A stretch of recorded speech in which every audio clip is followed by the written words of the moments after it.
Hier soir, j'ai passé des moments extraordinaires à regarder la vidéo qui m'a été envoyée avec les premières images des résidents d'Ashraf, les derniers, à quitter l'horrible camp de Liberty et arriver à la liberté en Albanie. Et c'est vrai qu'en regardant ces images, j'ai eu une profonde émotion parce que je me suis sentie revivre ma propre libération. Vous voyez, je pouvais tout à fait comprendre les sentiments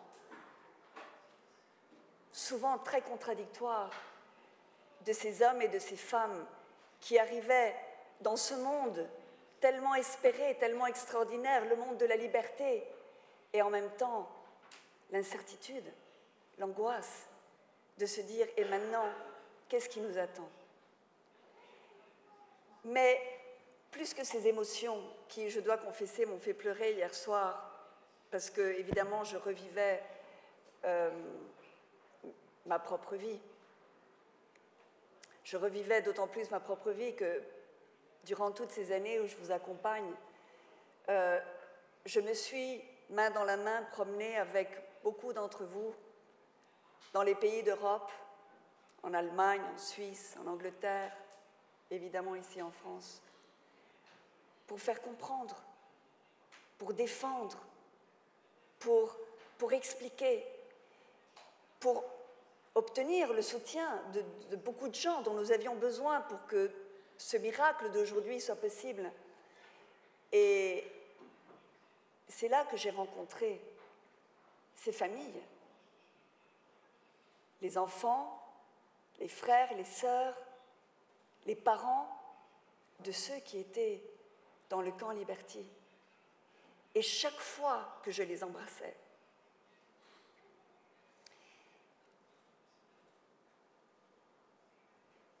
j'embrassais à travers eux mes enfants et ma mère, qui, alors que j'étais en captivité, faisaient ce qu'eux étaient en train de faire. Toucher les portes, appeler au secours, parler. Et donc hier soir, en regardant ces images, je pensais à eux, à ces familles, à leur soulagement, à leur profonde joie. Et je sais que vous êtes là. Il y a ici, entre nous, de ces personnes qui sont dans le bonheur de savoir que ça y est, leur père, leur mère, leur sœur, leur tante, voilà, maintenant, ils sont à l'abri, ils sont sains et saufs, et bientôt, vous pourrez les embrasser. C'est une profonde joie que je partage avec vous. Mais peut-être, ce qui m'a le plus émue depuis hier soir, je dois le dire avec beaucoup de tendresse, c'est le sourire de victoire de Myriam.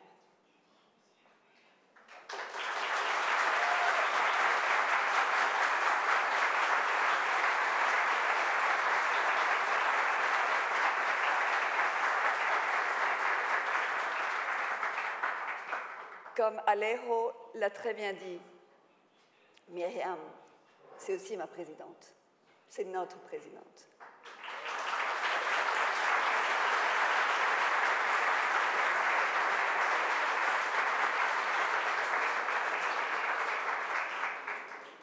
C'est celle qui a gagné notre cœur. Et évidemment, je voudrais remercier à tous ceux qui nous ont aidés à parcourir ce chemin si difficile, mais c'est à Myriam que je dois me tourner aujourd'hui. Parce que j'ai vu son combat. J'ai vu cette femme fragile et si belle faire face au plus vile des commentaires et des attaques qui étaient lancés sur le net pour dire des infamies cruelles et dangereuses. Je me rappelle combien j'ai dû me battre avec autant d'entre vous pour convaincre, par exemple, les fonctionnaires de l'ONU que Myriam n'était pas cette femme qui voulait administrer une secte de fous à sa propre faveur. Et j'ai vu comment elle, avec son humilité, avec sa bonté, avec son intelligence, avec sa prudence, elle a conquis un à un tous les cœurs. Et c'est vrai que ce combat, nous l'avons gagné contre des millions de dollars qui ont été versés en cadeaux ou en pression à toutes sortes d'officiels partout dans le monde, en Europe, aux États-Unis, pour fermer la porte d'abord à la crédibilité de Myriam, mais aussi à la possibilité que l'OMPI puisse survivre comme organisation de résistance face aux ayatollahs de l'Iran. Et elle a réussi, juste avec sa foi, son courage, sa force, à faire face à l'ignominie. Donc,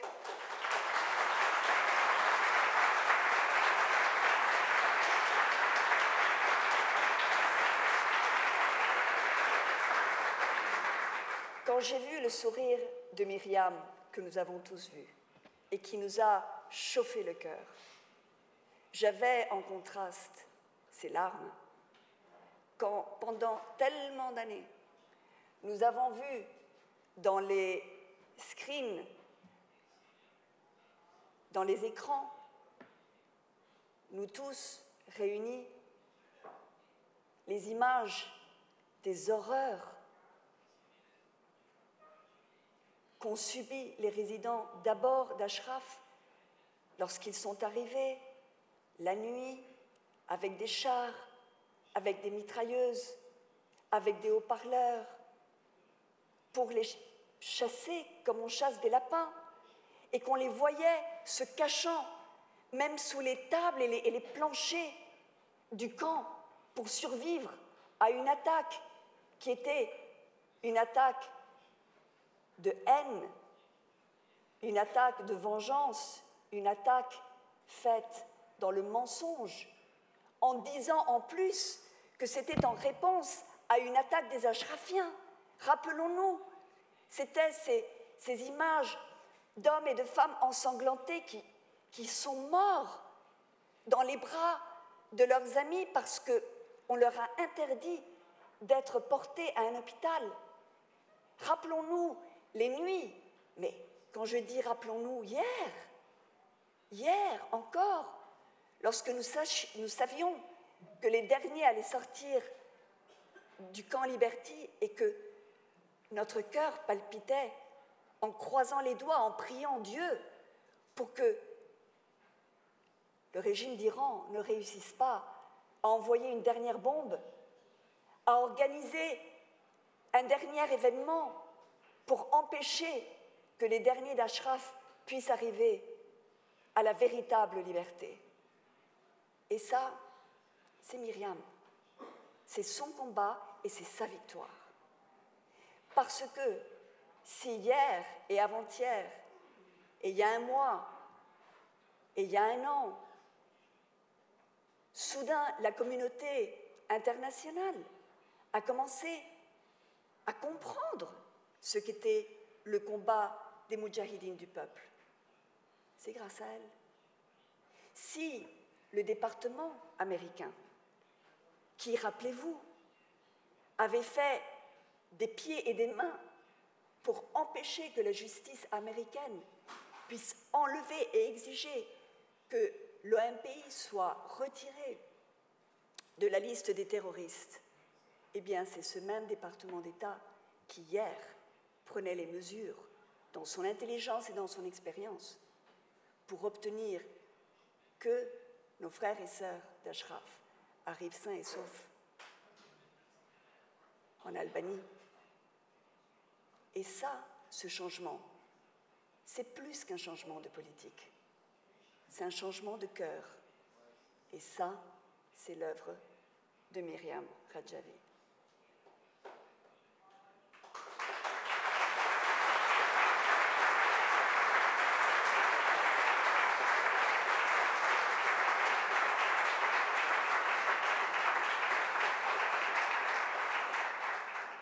C'est donc, si je dois nous féliciter aujourd'hui, je dois nous féliciter du leader qui est le nôtre.